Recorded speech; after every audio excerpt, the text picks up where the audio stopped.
Assalamualaikum dan salam sejahtera kepada pelajar-pelajar dan juga anak-anak Go. Pada hari ini kita akan belajar tajuk 3.0 penyalahgunaan bahan, pengaruh rokok, alkohol dan dadah, muka surat 140. Apa yang kita belajar mengenai tajuk ini adalah memahami pengaruh rokok, alkohol dan dadah kepada diri, keluarga serta masyarakat, mengaplikasikan kemahiran mengelak diri daripada pengaruh rokok, alkohol dan dadah, menganalisis kesan bahaya asap rokok kepada perokok pasif, ke individu yang terlibat dalam kegiatan merokok, pengambilan alkohol dan dadah. Okey, kalau kita tengok kat sini dia bagi 3 bahan penyalahgunaan bahan, iaitu rokok, alkohol dan dadah untuk tingkatan 1. Jadi kalau baca pernyataan ni, dia kata rokok, alkohol dan dadah ialah bahan yang boleh menghayalkan dan memabukkan. Okey, rokok, alkohol dan dadah akan menyebabkan gangguan kesihatan seperti hilang pertimbangan, cepat marah, bertindak agresif dan mungkin hilang kewarasan akal. Amalan gaya hidup sihat tanpa rokok, alkohol dan dadah dapat menghindarkan diri daripada penyakit berbahaya. Okey, apa yang penyakit berbahaya yang kamu tahu dalam penyalahgunaan bahan ni? Antaranya rokok. Okey, dia berkaitan dengan paru-paru. Alkohol, dia mempengaruhi pemikiran dan juga sama juga paru-paru, dan juga dadah ni dia melibatkan kamu punya keseimbangan dalam badan kamu. Okey, sebab tu kalau kamu tengok orang yang isap dadah ni, dia jarang lah boleh berjalan dengan elok. Sama juga dengan alkohol ni, dia hilang pertimbangan untuk berfikir dan juga berjalan secara normal. Kemudian, hargai serta sayangi diri, elakkan diri daripada pengaruh rokok, alkohol dan dadah. Jalani hidup seharian dengan aktiviti berguna dan berfaedah seperti beriah bersama keluarga dan menyertai aktiviti kemasyarakatan. Bincangkan dalam kumpulan mengenai gambar. Okey, kita tengok muka surat seterusnya. Okey, dekat sini tajuk dia kempen hidup sihat tanpa rokok, alkohol dan dadah. Pihak sekolah mengadakan kempen hidup sihat tanpa rokok, alkohol dan dadah. Okey, kalau kat sekolah pun, di tempat-tempat bangunan kerajaan pun memang dilarang untuk merokok. Kalau kamu tengok, mesti ada signboard. Setiap jabatan kerajaan mesti ada signboard dilarang merokok. Kalau merokok tu dia kena denda. Lebih kurang adalah dia punya amount dia kalau ditangkap merokok. Sama juga dengan benda-benda ni lah, alkohol dan dadah memang dilarang sama sekali lah untuk digunakan di dalam bangunan kerajaan. Okey, satu aktiviti sumangsaran yang dijalankan dengan murid mengenai pengaruh rokok, alkohol dan dadah kepada diri, keluarga serta masyarakat. Sumangsaran ni maknanya saya bagi, kamu pun bagi. Apa mengenai pengaruh rokok, alkohol dan dadah kepada diri, keluarga serta masyarakat. Okey, seorang murid dilantik sebagai guru muda untuk mengikuti aktiviti. Okey, macam ni lah. Yang ni lah dikatakan sumangsaran, masing-masing memberi dan juga memainkan peranan. Okey, kalau kamu tengok sini, dia tanya siapa boleh menjelaskan kesan penyalahgunaan bahan. Yang ni dia punya jawapan dia. Okey, ni pun sama. Okey, dia kata perlu tetapkan pendirian dengan menolak jika ditawarkan bahan ini. Kedua, kita harus gunakan kaedah komunikasi berkesan seperti menghadiri kempen dan ceramah mengenai penyalahgunaan bahan. Ini dia ada 3 poin. Ketiga, kita juga perlu tahu memilih aktiviti dan rakan yang baik. Melalui kemahiran ini, kita dapat mengelak daripada terlibat dengan perbuatan merokok, penagihan alkohol dan juga dadah. Okey, kalau di asrama, kebiasaannya alkohol dan dadah ni kurang lah, tapi banyaknya melibatkan rokok, aktiviti merokok. Okey, kita sambung lah. Okey, yang ni dia kata kesan buruk terhadap individu kalau pengaruh dadah lah. Antaranya menyebabkan keruntuhan akhlak. Okey, biasalah kalau dadah ni dalam dijual dengan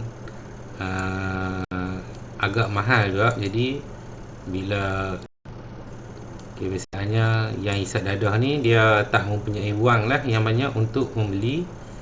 Jadi biasanya mereka ni nak dapatkan duit melalui cara yang mudah, mencuri kan, peras ugut, lebih kurang macam tu lah. Ni bagi student lah. Kalau kegagalan dalam pelajaran, prestasi kerja terjejah, tersisih daripada masyarakat, keruntuhan institusi keluarga dan boleh menjejaskan tahap kesihatan. Okey, kita sambung muka surat seterusnya. Okey, kalau kita tengok ni adalah kesan ketagihan merokok bagi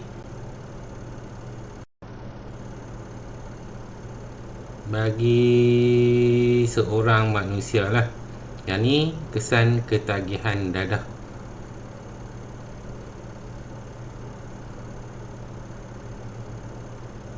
Tengoklah dia punya ni. Keguguran rambut, kanser hidung, repuk gigi, kanser lidah, emfisema, kanser paru-paru, kanser payudara, kanser ginjal. Ni banyaklah penyakit-penyakit yang boleh disebabkan oleh ketagihan merokok. Yang ni bagi ketagihan dadah ni banyaklah. Kejap saya zoom.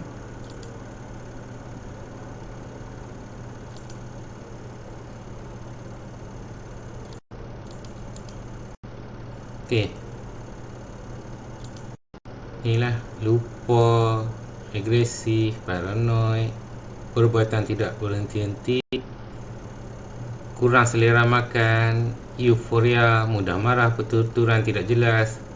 Ni dok gelak-gelak ni.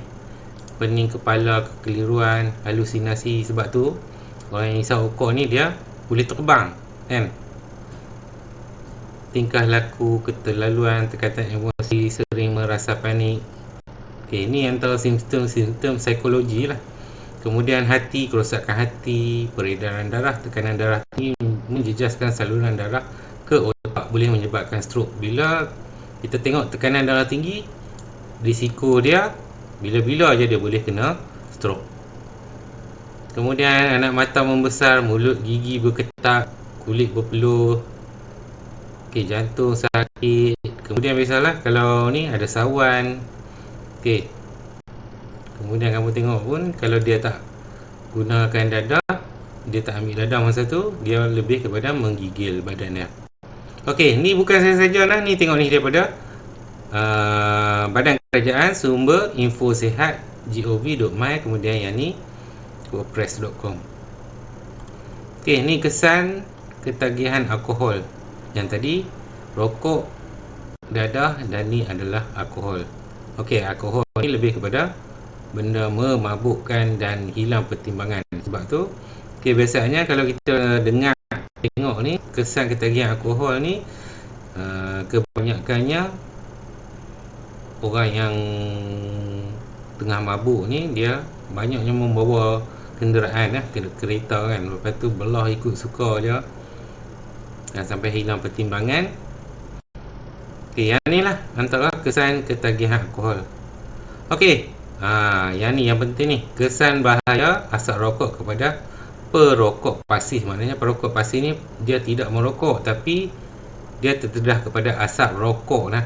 Tengok perokok pasif ialah mereka yang tidak merokok tetapi terdedah kepada asap rokok sekurang-kurangnya 15 minit dalam masa 2 hari untuk tempoh seminggu. Ni daripada WHO lah. Kemudian asap rokok pasif ialah gabungan asap rokok aliran sisi dari bahagian yang menyala dan asap rokok aliran utama yang dihembus keluar oleh perokok. Dia ada dua, kat depan satu, lepas tu yang dihembus oleh perokok. Okey, kajian menunjukkan perokok pasif mempunyai risiko 30% lebih tinggi untuk mendapat kanser paru-paru dan 25% lebih tinggi untuk mendapat sakit jantung. Ni orang kata apa?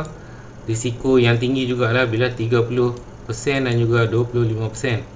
Kemudian asap rokok pasif akan terkumpul lebih cepat di kawasan kerja yang tertutup seperti di pejabat, hotel, restoran dan di dalam pengangkutan awam. Okey, yang tak tahu WHO tadi tu, ni World Health Organization, Pertubuhan Kesihatan Sedunia. Okey, yang agensi ni di bawah PBB, Persatuan Bangsa-Bangsa Bersatu. Okey.